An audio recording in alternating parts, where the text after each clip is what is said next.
Hi Anti-Society, welcome back to the Anti-Social Planet, and today we are reading chapters 53 and 54 of Tower of God.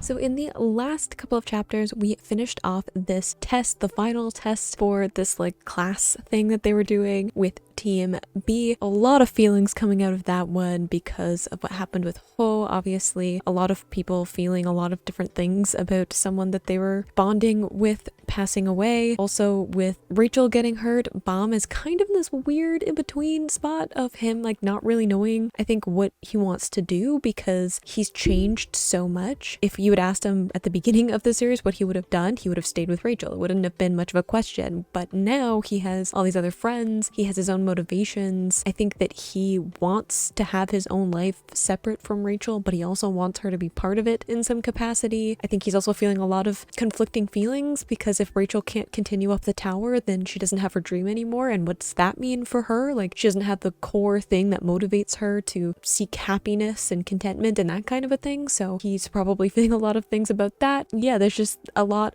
going on in terms of characters kind of trying to decide what to do now as they have to move on to whatever the next part of going up the tower is. So really not sure what's going to happen as they progress on. I think we're going to get this little ceremony thing that they hinted at in the last chapter where they're going to say who actually gets to continue up the tower and who doesn't, because only some of the people do. We had Team B winning their round, but Team A not sort of winning their round. It's complicated. And so they're going to tally up the points from the teachers to see who has the most, and those people are going to be the ones that pass on. There's only a certain number of each kind of category that can pass, so I'm assuming that's what we're going to be doing for the next chapter, as well as some of the personal stuff of characters trying to figure out what they want to do next. Lots of that. We also have Chibi Rock, which is my favorite thing. He's so cute and tiny, and I just love him, Let's just get into chapter 53. Chapter 53. Let's see if this is going to make me laugh or break my heart, because it could go either way. Oh, I think Rock can see that Kun is given up, because Kun's already decided that Bam isn't coming with them and that he's gonna stay behind with Rachel, and Rock is still in that frame of mind of no, I'm gonna figure out a way, but he can't rely on Kun to help him out with it. Are we getting backstory about his sister? Because we haven't in a while. Okay, so only one parent related. Gonna go with the fact that he said we're barely related, that he might have a rocky relationship with the father figure in his life, perhaps. So does he maybe have some issues with possibly losing this connection with his sister? Someone he cared about and then suddenly not having her, in terms of trying to connect this story with his current situation with Bam. So Maria should have been next to successor for the king, but Kun took that spot instead. So she's not there anymore then? But didn't he say he wanted her to have happiness next to the king? I'm confusion. I understand maybe her not wanting to be around him anymore then, because there would be perhaps, maybe she just didn't have a place anymore. If she wasn't going to be a successor, then she didn't have a reason to be kept around, so there might be a geographical distancing between the two siblings. But it could also be what do you do when you're set to fulfill a certain role, and it's supposed to be the role that you're supposed to fulfill since your birth, and then your sibling swoops in and takes it from you. How do you feel about that sibling in the aftermath of that? All according to plan, but not exactly the output, the outcome he was exactly looking for, perhaps. Kind of goes back to what I was saying of Rachel getting to the top of the tower and not having anyone there. What's the point of reaching your goal if you don't have anyone to share it with? And I feel maybe that's sort of what Kun feels too, of he got what he wanted, but it wasn't actually what he wanted. It seemed better in idea form than in actuality, and he realized that what do you do when you're on the top but you're all alone, and it feels sort of empty to be in that position. It does make sense that Kun would kind of see a lot of himself in the whole Bam Rachel situation, because again, it's two people who are very close and care supposedly a lot for each other. I think Bam cares a lot more for Rachel than Rachel cares about Bam, but two people who are close-ish and them trying to connect with each other, having their own aspirations and stuff like that, and him being like, well, let me watch what they do and how they turn out, and I'll understand what happened with what went on with me and my sister, because it can be hard sometimes to kind of understand what went wrong in a situation until you can either like hash it out with the person or just like see other instances of it going on. At least like that's how I feel, because I'm a very like scientific minded person.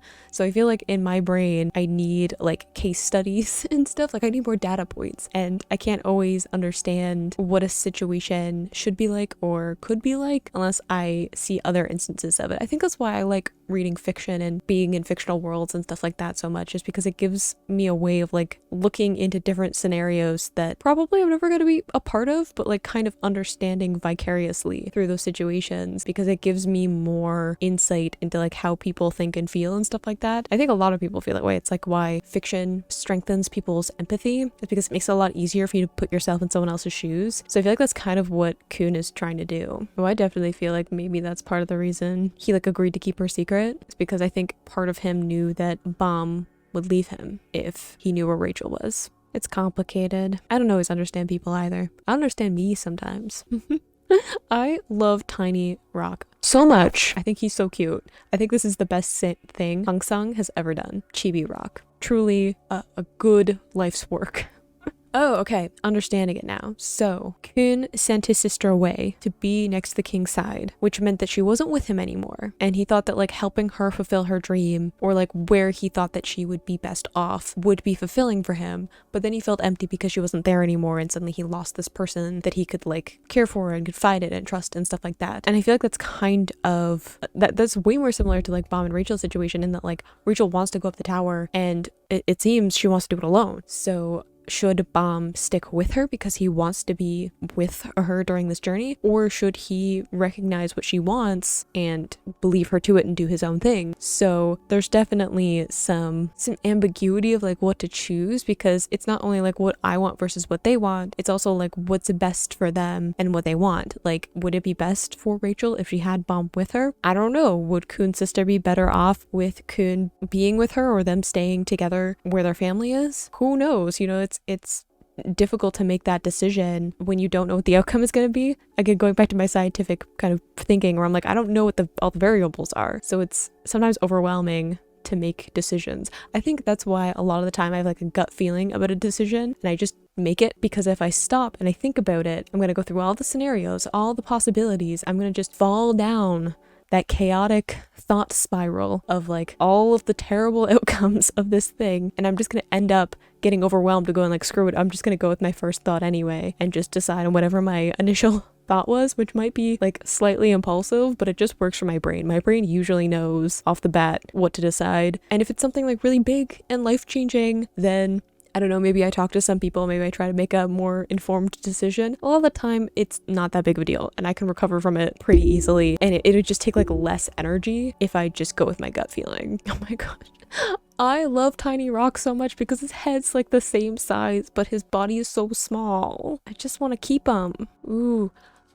So confirmation, I suppose, that Maria is Princess of Jihad. I think maybe there was some hints of that, besides the fact that we're talking about like being next to the king, and I'm assuming the king that we're talking about is Jihad, so it makes sense that letting her go away to be a Princess of Jihad would mean that she's going to be next to the king. But that's interesting though. I think that adds a lot of layers to Kun's involvement in this. I mean, already because he's from a pretty prestigious family, I'm pretty sure, and he's just really intelligent and he has a lot of capability on his own, but we've already been introduced to 3 Princesses of Jihad, so obviously some really key pieces are moving in this whole story as like all of these important and powerful people start to be pulled together. I like that there's just like another piece of everything kind of fitting together into one thing. I love how aggressive Chibi Rock still is though. What a weird part of the conversation to walk in on. But I also feel like Rock has a point though, of if Kun wants to have the power to keep the people that he wants near him, then he's going to have to shake up the system, especially if there's powerful people involved with that. You know, if he wants to have Bomb near him, then he needs to put himself in a position where he can leverage certain things. And it goes with his deal that he had with Quant. Like, he put himself into a place where he could negotiate, and that's why it turned out the way that he wanted it to. So obviously he has the capabilities, he's just always stopping short. Like, even getting his sister to be able to go to be a princess of Jihad, I don't know how much influence he had on that happening, but he is starting to be surrounded by people who are very important. He has his own prestige associated with him as per his family and going up the tower. So maybe he's just underestimating what he's capable of, but he really could get to a point where he could really be someone who had a lot of power and authority if he really pushed for it. I think he could. He's got the brains for it, and he's certainly capable of that.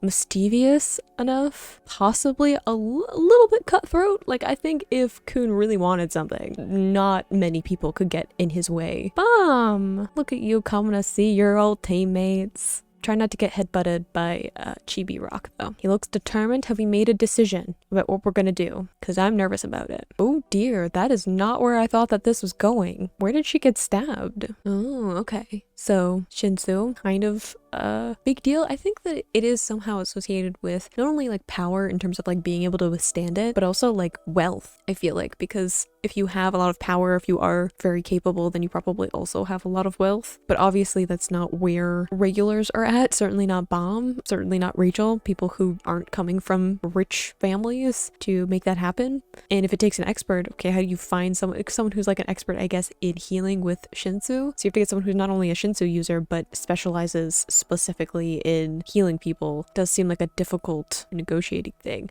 But I'm assuming that means that perhaps Bomb is going to continue his journey up the tower to find this expert, to gain enough fortune, prestige, to be able to get what he wants, his desire, if you will, from the top of the tower. We have seen that there is this like implication that just being a ranker has a certain amount of fame to it, so even that might help. I don't know, do you get like a regular salary if you're a ranker? Never really thought about it. Like, I'm assuming you get like the title, you get like somewhere to live, basic accommodations, but like what's the pay like? What are the benefits? Do you get dental? But I'm assuming this means that he might continue his journey, because if Rachel isn't going anywhere and he needs money and experts, or even just, could he become really good at Shinsu? He is a Shinsu user. He's got a contract. Could he specialize in medical care? That'd be so good for Bomb. I'm just saying. I think being someone who specialized in healing people would be a fantastic fit for Bomb as a character. Rock's already like, no, you're coming with us. No decision to be made. Or is he gonna carry her? Bring her along? I think I'm not the only one confused. Me too, Rock. So are we carrying her? Is that what's happening? Because that seems like a lot. And hard to negotiate. Okay, so he wants to help her like actually get to the top. I guess, can you like reapply to go up the tower? I'm assuming no. Like, it's a once and done kind of thing. You either go into the tower and succeed, or you don't. Like, you either don't make it out, or you get kicked out and then you can't like come back. So I guess this is probably her only chance to get to the top of the tower and see the stars. Look how happy Chibi Rock looks. I love him so much. If there's a plushie, please tell me there's a plushie of Chibi Rock, because I need it in my life so badly, and if there isn't, I will make one because he's so cute. Totally not what the scene is about. Again, determined, Bomb. Awful that Rachel is going to be disabled to a certain extent for this journey, but determined to help her dream come true. Just good friendship vibes from Bomb. I appreciate that. Oh, he's asking his friends for help. They're gonna help him, definitely. Rock's gonna complain about it and pretend that he doesn't want to, but he does. And Kun is definitely going to like shrug it off like, yeah, fine, I guess I'll help. Whatever. It's not like I want you to come with us or anything. It's true. You could have stayed with her. That is fair though. I feel like Kun kind of saw it as like not even a decision. Like, she had to go to be a princess of Jihad, and because princesses of Jihad are, I'm assuming, feminine to a certain extent. I don't know how much the word princess is limiting. And like, again, there's like different types of peoples in this world, so like what are the gender dynamics? Anyway, I'm assuming Kun was like, being a princess of Jihad does not include me, was his basic idea. So he's like, I cannot go with her because I cannot be a princess of Jihad. But he could have gone with her to a certain extent, figured out a way that they could have done something together that both was fulfilling for both of them, brought them both happiness instead of having to give her up. Kun just pushes Rock out of the way because he can. Most evil and sneaky way possible. I don't know if that's what Bob had in mind. Aw, poor little Rock. Oh, I like how they're both like joining in with making fun of Rock. I'm sure that Bomb is like legitimately doesn't know exactly what's going on. They're adorable. Ooh, pretty. Is it spring? Because it seems like cherry blossoms. Oh, well, it's got the vibe, you know? It's the vibe that you bring to the situation. I love all the notes that just like break the fourth wall. Yes, game plan. Kun, go with the plans. How do you make a plan though? Because how do you know what the next thing's gonna be? Is it always consistent? Can you ask other people who've done it before and they can give you the basic structure? Or does it change all the time? Because I feel like the administrators are kind of impulsive, like they just kind of go with what they want in the moment. At least that's how like Hung Sung seems. I don't think he's an administrator, but Hung Sung, I still don't fully understand the levels. I know that Hung Sung is like above like Lororo, and he isn't Evan Kell who like owns the floor. Anyway, Hung Sung seems to kind of just do whatever he wants in the moment, what he's feeling, and changes things at the last minute. So it would probably be hard to kind of predict what the next things are going to be that you could even make a plan. I feel like you kind of have to make a plan on the fly. Look how smug he looks. Yeah, they have to ensure that she passes, especially in tests, like if they go forward and there are tests where you have to prove yourself in the test, like the last one where like, yes, you're working as a team, but you're also being graded individually. Then how do you make sure that she gets enough points individually that she can pass? Because if she's not able to walk, then she's going to be limited in how she can interact with those tests unless it's something intellectual. And even then, does she have that kind of mindset to be able, like, you know, she's not like Kun level crazy genius thing going on. So how does she fare in a test that is more intellectually based, and to help like balance that out? You know, like they're really gonna have to pull her along even on a points based kind of system too. I mean, Lororo, maybe? Hung Sung seems to have a bit of a interest in Kun. Lororo seems to have more of an interest in like Bomb. So maybe Lady Yuri, if she shows up. I just really want Yuri to come back.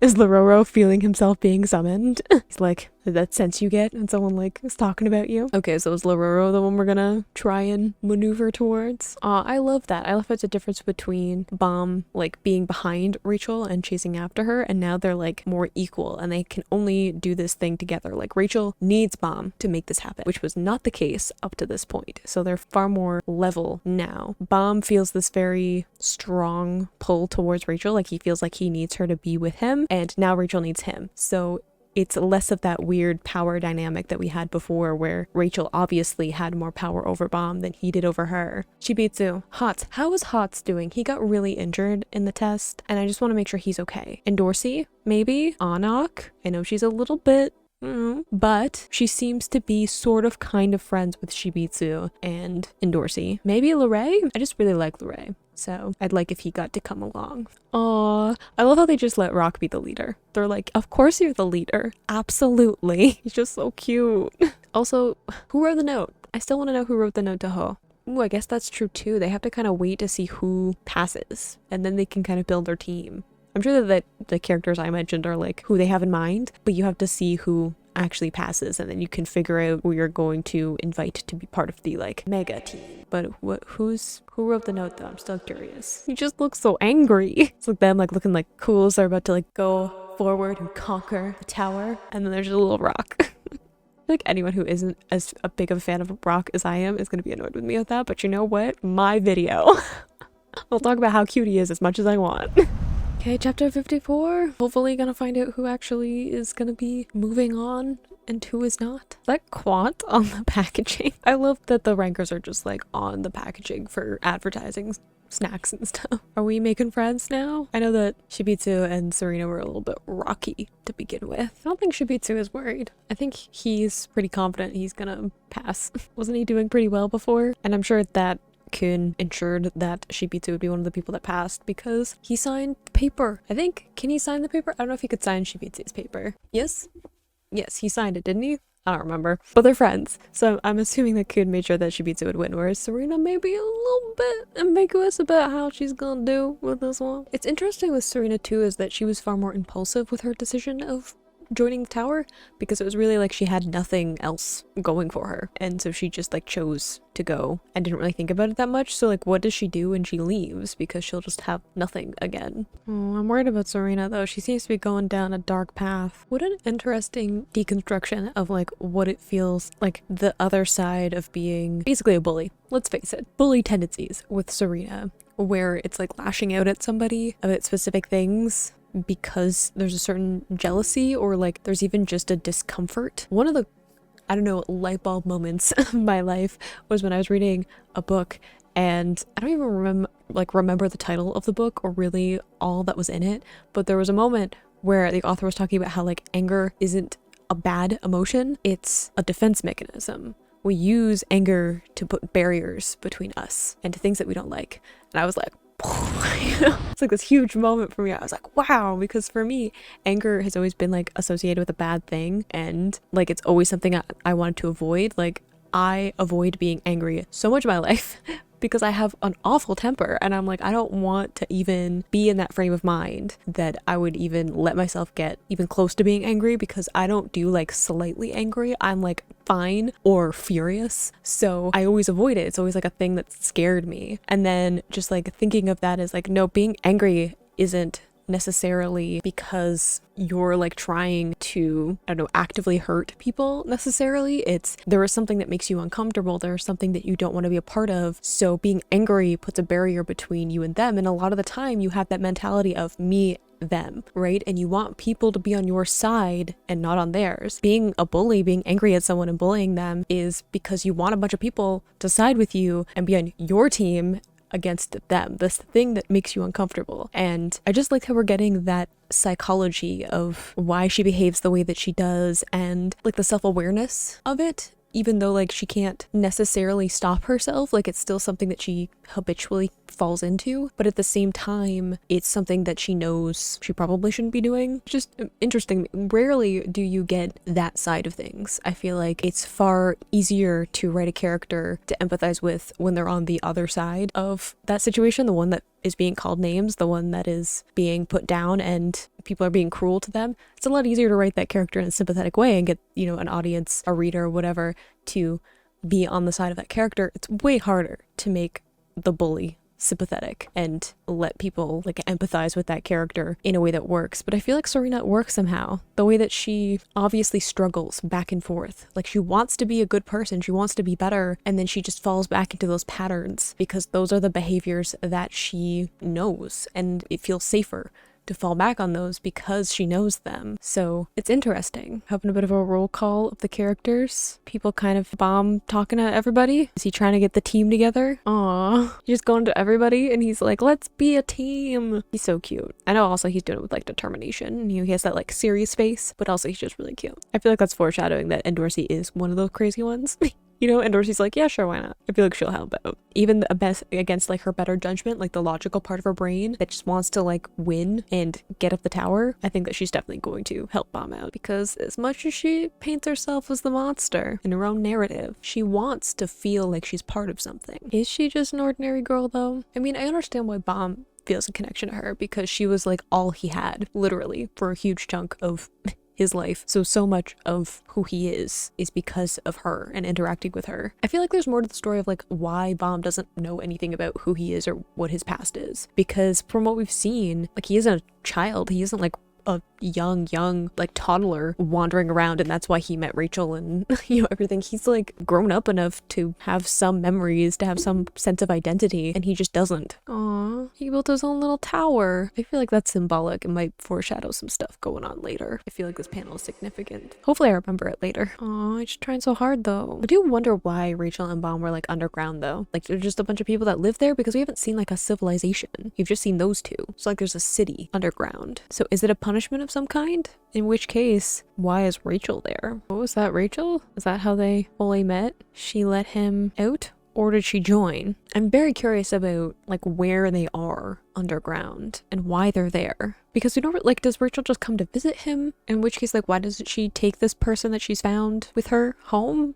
Or to somewhere where he can like, you know, live a normal-ish life? Or is she trapped with him? I have a lot of questions. Because it feels a little bit like a prison, right? The way that Bam was like, someone locked me in this dark place and I couldn't get out. And then Rachel shows up. So if it's a prison-ish, in a way, I'm not saying to the point where like maybe Bam was like a criminal at some point, but like if someone wanted to lock him away, then did they also want to lock away Rachel? In which case, what did she do? Or who was she connected with? That would be how that turned out. Because Bam is obviously special in some way, pretty good at the whole Shinsu thing, doesn't have any memories, seems to have things just sort of happen around him. He's got chosen one energy. So why would Rachel also be put in the same place as him? Just ideas, throw out into the ether, and hopefully I remember about them later. Are we talking to Lororo? Is this how we're getting the scoop on the next test? Is he a music fan? Is that what's happening? Yeah, Kun is like, I'm not gonna sit here and try to have pleasantries and that kind of thing. He's just like, this is what I need from you. What's going on? Oh, it's the letter that Ho got. So is that where Kun's angle is, of him being like someone who isn't one of the regulars sent the note that made Ho act the way that he did? Who do we think it is though? Kun probably knows this better than I do. Dun dun dun! Who was it though? I want to know. I'm a little bit suspicious that it might have been Hong Sung, but I feel like maybe Hong Sung wouldn't be that coy about it. What are people gonna do? I feel like he'd be far more upfront than sending a note, but maybe I'm wrong. Oh, hello. Who's talking to whom? Because it seems to be about the regulars. Are we getting to see who it was that sent the letter? Is it the rice ball slash sheep thing? Because he was stirring the pot a little bit earlier. It is! Oh, so many things. What does that mean though? Who are they talking to? Ooh, he's after the weapons then. Why go after Bam then? Because Anak has them. Never trust a painted on smile. Wait. Is that the 3-eye thing? Because I remember that being important in that I mentioned it because I noticed it. People in the comments were like, remember that. So I did. So what do the 3 eyes mean? And why are they connected to Endorsi? Because they seem a little bit suspicious. Definitely the 3 eyes. What do the triple eye mean? It's like a shady organization. So they want him to pass as a ranker so that he can join. Okay, so maybe he's not the one that decided to give the note then? Because that note was about Bam not passing. If he wants Bam to become a ranker, then maybe this is an entirely different maneuver, entirely different thing going on. I feel like there's a lot of stuff being thrown at me of like people maneuvering and different like, I don't know, political feeling things going on. Who caught him out? Hong Sung. Ooh, what's gonna happen now though? I remember we got a glimpse of the creepy eyes before. No, wait, I need more. What a way to end. I have so many thoughts ending up those last couple of chapters. We got into so many different things at the end there that I was not expecting, because I went into this being like, we're just gonna like find out who passed and who didn't, and then like maybe find out what the next test is. And then I just got like a bunch of drama about like stuff that's been going on with Yoga. I'm pretty sure I always call him the rice ball, but him being a little bit shifty. We got a little bit of context for that 3-eye pin that Endorsi has. So definitely something going on. It feels like a bit of a shady organization, a group of people that kind of get inducted into that. So if Endorsi is also part of that, and it doesn't seem like it's something that is connected to being a princess of Jihad, makes me wonder what she's got going on and why she's connected to that particular group of people. Why this ranker is, especially since they seem to be going behind Hong Sung's back and like actively trying to get around surveillance, but didn't seem to work out. Hong Sung seems to have figured out what was going on, so interested to see where that interaction ends up, because Hong Sung can be a little bit of a loose cannon in my